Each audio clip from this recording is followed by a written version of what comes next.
ABC News World Headquarters in New York. This is World News Tonight.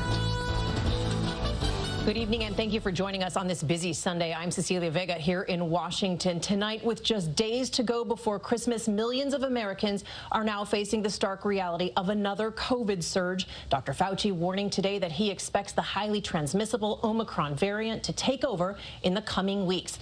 Here's the map. Take a look. Omicron now confirmed in all but 4 states. Officials say Omicron is doubling every 2 to 3 days, but that current surge is still being fueled by the Delta variant. Health officials urging people to get those booster shots to stay safe. Fewer than 30% of fully vaccinated Americans are boosted. With cases soaring, we are now seeing images so eerily reminiscent of those early days of this pandemic. Hospitals overwhelmed, some calling in the National Guard. People struggling to find tests. This line right there in New York stretching blocks. The city seeing 3 straight days of record infections. This current surge is now once again rocking professional sports. The NBA postponing at least 5 games because of safety protocols. The NHL and NFL now also taking action. And just moments ago, Senator Elizabeth Warren announcing that she has tested positive for COVID, saying she is vaccinated but is now experiencing mild symptoms. And all of this, of course, as President Biden is set to address the nation and these Omicron fears on Tuesday. We will walk you through all of this, starting right now with ABC's Janae Norman in New York, where the mayor is debating whether that famous New Year's Eve ball drop will go on as planned. Tonight, especially for those who are still unvaccinated, Cecilia, we're anticipating the president will announce new steps to try to stop the spread of Omicron. Today, Dr. Anthony Fauci. Million eligible Americans who are still unvaccinated.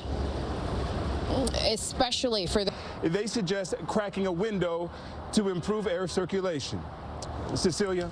Good advice, Zachary Keish. Thank you so much. With millions of Americans traveling, let's get right to ABC's senior meteorologist, Rob Marciano. Rob, tell me you've got some good news for us.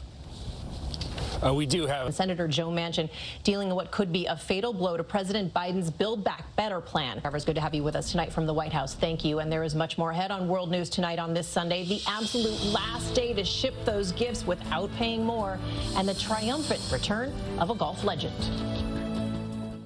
The holiday countdown now. Shipping companies are working overtime to meet the holiday deadlines. But what is the absolute drop-dead deadline to get those packages there on time without paying more? Here's ABC's Deirdre Bolton. Time for Christmas. Cecilia?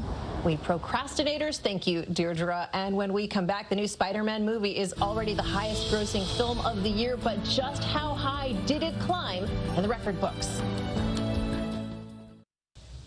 To the index now. Johnny Isakson, the longtime Republican senator from Georgia, has died. Isakson was a moderate conservative throughout dollars at the box office. The Marvel hit overtaking opening weekend sales of blockbusters like Star Wars: The Force Awakens. Marvel, of course, is a division of Disney, ABC's parent company. And when we come back, how the Grinch took on a whole new meaning for one little boy. Merry Christmas to you, Kingston. I'm Cecilia Vega in Washington. Have a great Sunday, everyone. Tomorrow, it's George Clooney and Lily Collins live, plus Brett Eldridge and 12 Days of Christmas Cookies! on GMA tomorrow.